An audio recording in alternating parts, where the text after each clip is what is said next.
Hello नमस्कार, श्री स्वामी समर्थ. स्वागत आहे तुम्हा सगळ्यांचं माझ्या यूट्यूब चॅनलवरती. आजचा दिवस तुम्हा सर्वांना खूप छान सुखाचा आणि समाधानाचा जाऊ देत, हीच मी स्वामींच्या चरणी प्रार्थना करते आणि आजच्या या नवीन व्हिडिओला सुरुवात करते. पण त्या अगोदर तुम्ही माझ्या चॅनलवरती जर नवीन असाल तर चॅनलला पण लगेच सबस्क्राईब करा आणि कमेंटमध्ये श्री स्वामी समर्थ लिहायला अजिबात विसरू नका. उद्या 14 जून वार आहे शनिवार आणि उद्याच्या दिवशी आलेली आहे संकष्टी चतुर्थी.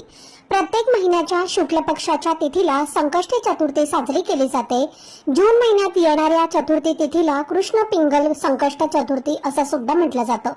तर या संकष्ट चतुर्थीच्या दिवशी 3 शुभयोग तयार होत आहेत आणि या शुभयोगावरती या दिवशी व्रत करून गणपती बाप्पांची पूजा केल्याने शुभ फळ हे आपल्याला प्राप्त होतं.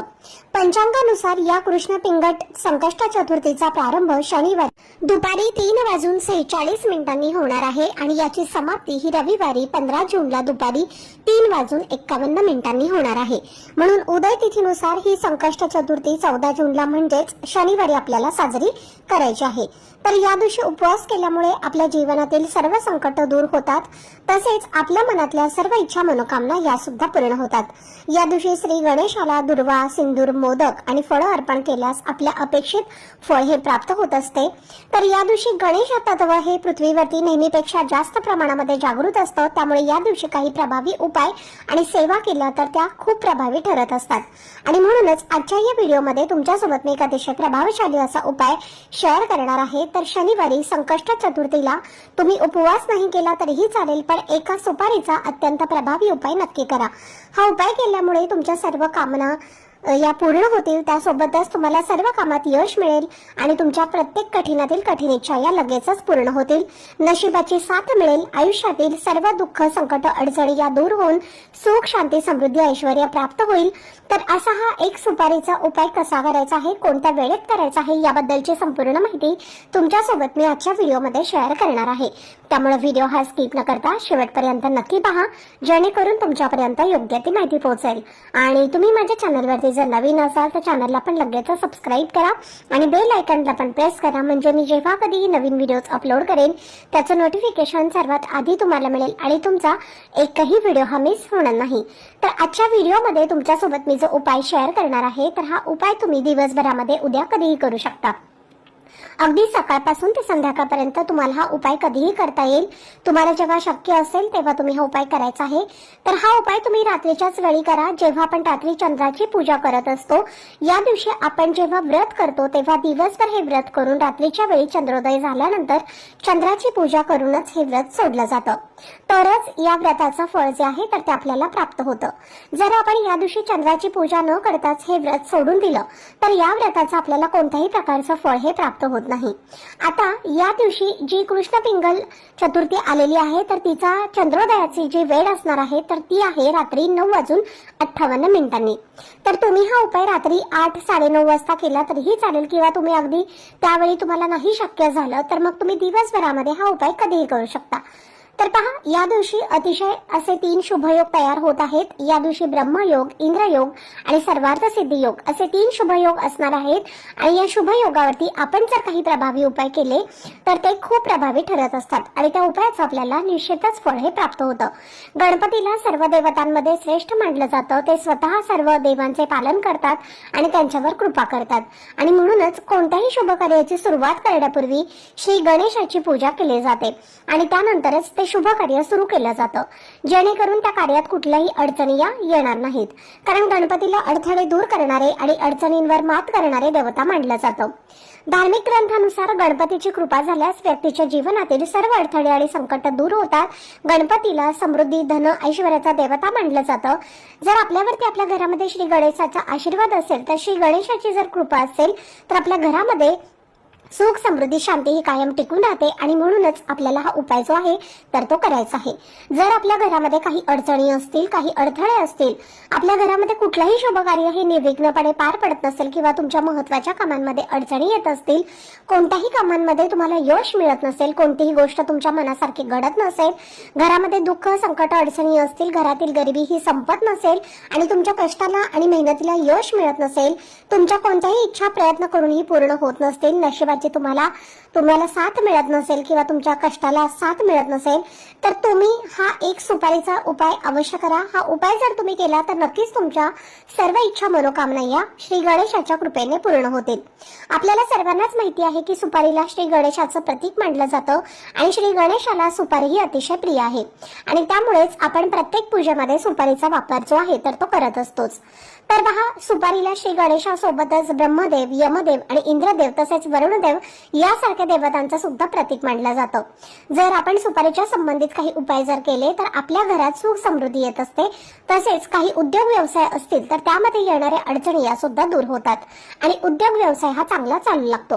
तर हा उपाय करण्यापूर्वी तुम्हाला चतुर्थीच्या दिवशी सकाळी लवकर उठायचं आहे, स्नान करायचं आहे. शक्य असेल तर तुम्ही या दिवशी व्रत करायचं आहे. व्रत करून हा उपाय जर आपण केला तर श्री गणेश आपल्यावरती प्रसन्न होतात आणि आपल्याला त्या उपायाचं निश्चितच फळ हे प्राप्त होतं. काही कारणाने तुम्हाला जर व्रत करणं शक्य नसेल तर तुम्ही फक्त हा उपाय केला तरीही चालेल. स्वच्छ स्नान करून झाल्यानंतर तुम्हाला तुमच्या देवघरातल्या देवांची पूजा करून घ्यायची आहे.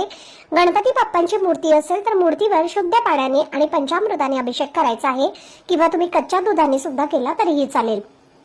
फोटो असेल तर स्वच्छ पुसून काढायचा आहे. त्यानंतर गणपती बाप्पांना दुर्वा, जास्वंदाची फुलं, गुळ खोबऱ्याचा नैवेद्य किंवा मोदक तुम्हाला प्रसाद म्हणून अर्पण करायचा आहे. धूप, दीप, अगरबत्ती लावून वातावरण हे प्रसन्न करायचं आहे आणि त्यानंतर हा उपाय करायचा आहे. उपाय जर तुम्ही सायंकाळी करणार असाल तर हा उपाय करण्यापूर्वी सर्वप्रथम तुम्हाला तुमच्या देवघरामध्ये दिवा लावायचा आहे, धूप दीप लावायचा आहे आणि त्यानंतर हा उपाय करायला सुरुवात करायची आहे. उपाय करण्यासाठी आपल्याला एक सुपारी लागणार आहे. सुपारी घेताना चांगली घ्यायची आहे. कुठे किडलेली किंवा खराब झालेली अशी सुपारी घेऊ नका.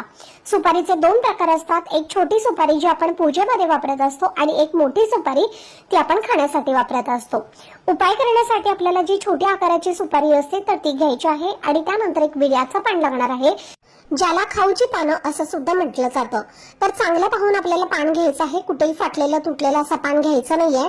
त्यानंतर तुम्हाला काय करायचं आहे, एक तामण घ्यायचं आहे. तामणामध्ये ही सुपारी ठेवायची आहे आणि त्या सुपारीवरती तुम्हाला अभिषेक करायचा आहे. अभिषेक करत असताना तुम्हाला ओम गणगणपते नमः या मंत्राचा जप तुम्ही करू शकता. सुपारीवरती अभिषेक करून झाल्यानंतर सुपारी स्वच्छ पुसून घ्यायची आहे. त्यानंतर तुम्हाला जर विड्याचं पान तुम्ही घेतलेलं आहे तर त्या पानावरती कुंकवाने स्वस्तिक काढून तुम्हाला घ्यायचं आहे. थोडंसं कुंकू घ्या, त्यामध्ये पाणी टाका आणि त्याचा गंध किंवा पेस्ट तयार करून तुम्हाला तुमच्या उजव्या हाताच्या करंगळी जवळचं जे बोट असतं अनामिका, तर या बोटाने तुम्हाला स्वस्तिक हे काढायचं आहे. स्वस्तिकामधले 4 डॉट्स आणि साईडच्या 2 लाईन्स या आवर्जून द्यायच्या आहेत. स्वस्तिक हे चांगलं काढायचं आहे, उलटं काढायचं नाहीये. त्यानंतर हे विड्याचं पान आपल्याला गणपती बाप्पांच्या समोर ठेवायचं आहे. ठेवताना डायरेक्ट तसेच ठेवू नका. खाली एखादं लाल रंगाचं वस्त्र टाका किंवा तुम्ही एखादी प्लेट ठेवली तरीही चालेल. त्यामध्ये तुम्हाला ते खाऊचं पान ठेवायचं आहे आणि त्यानंतर जी सुपारी आपण घेतलेली आहे तर ती सुपारी तुम्हाला त्या स्वस्तिकावरती ठेवायची आहे. त्यानंतर सुपारीला हळदी कुंकू अक्षदा फुलं अर्पण करायची आहेत. धूप दीप अगरबत्ती ओवाळून घ्यायची आहे आणि त्यानंतर आपल्या उजव्या हातामध्ये 11 पांढऱ्या तिळाचे दाणे घ्यायचे आहेत. 11 तिळाचे दाणे घ्यायचे आहेत आणि एक छोटासा गुळाचा खडा घ्यायचा आहे. आपल्या उजव्या हातामध्ये घेतल्यानंतर तिथे देवघरासमोर बसूनच तुम्हाला 108 वेळेला ओम गणगणपते नमः या मंत्राचा जप करायचा आहे आणि त्यानंतर या वस्तू तुम्हाला या सुपारीवरती अर्पण करायच्या आहेत आणि यानंतर तुम्हाला गणपती बाप्पांची आरती करायची आहे. आरती करून झाल्यानंतर जेव्हा चंद्रोदय होणार आहे, चंद्रोदयाची वेळ असणार आहे शनिवारी रात्री 9:58 तर चंद्र निघाल्यानंतर आपल्याला एक तांब्याच्या कलशामध्ये स्वच्छ पाणी भरायचं आहे. त्या पाण्यामध्ये आपल्याला 11 पांढरे तीळ आणि 11 काळे तीळ आणि एक छोटासा गुळाचा खडा टाकून ते जल तुम्हाला चंद्राला अर्पण करायचं आहे. जेव्हा तुम्ही हे जल चंद्राला अर्पण करणार आहे तर तेव्हा ओम सोम सोमाय नमः हा चंद्रदेवाचा मंत्र जो आहे तर तो म्हणत आपल्याला हे जल अर्पण करायचं आहे. त्यानंतर तुम्हाला दोन्ही हात जोडून चंद्रदेवाला आपल्या इच्छा मनोकामना ज्या आहेत तर त्या व्यक्त करायच्या आहेत.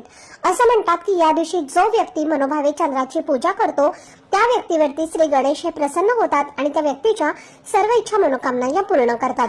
तसेच सुपारीची पूजा करून झाल्यानंतर सुद्धा तुम्हाला तुमच्या मनाची इच्छा ही व्यक्त करायची आहे. आता ही सुपारी जी आहे तर ती संपूर्ण रात्रभर तशीच तुम्हाला तुमच्या देवघरामध्ये ठेवायची आहे. दुसऱ्या दिवशी तुम्ही ती सुपारी लाल कपड्यामध्ये बांधून तुमच्या देवघरामध्ये तशीच ठेवायची आहे किंवा तुमचा एखादा उद्योग व्यवसाय असेल तर तिथल्या तिजोरीमध्ये तुम्ही ही सुपारी ठेवू शकता किंवा तुमच्या घरामधल्या तिजोरीमध्ये सुद्धा तुम्ही ही सुपारी ठेवली तरीही चालेल. ही सुपारी अभिमंत्रित झालेली असते, त्यामध्ये दैवी शक्ती असते आणि ही सुपारी आपल्याकडे असल्यामुळे आपल्या आयुष्यात कुठल्याही अडचणी, संकट, दुःख जे आहेत तर ते येणार नाही. तसेच आपल्याला प्रत्येक कामामध्ये यश मिळून आपल्या सर्व इच्छा मनोकामना या पूर्ण होतील. आपल्याला नशिबाची साथ मिळेल. तर अशा पद्धतीने हा सुपारीचा उपाय तुम्ही उद्या शनिवारी चतुर्थीला नक्की करा. आजचा व्हिडिओ जर तुम्हाला आवडला असेल, माहितीपूर्ण वाटला असेल, तर व्हिडिओला जास्तीत जास्त लाईक, शेअर आणि चॅनलला सबस्क्राईब नक्की करा. भेटूयात पुढच्या व्हिडिओमध्ये. तोपर्यंत सर्वांना श्री स्वामी समर्थ.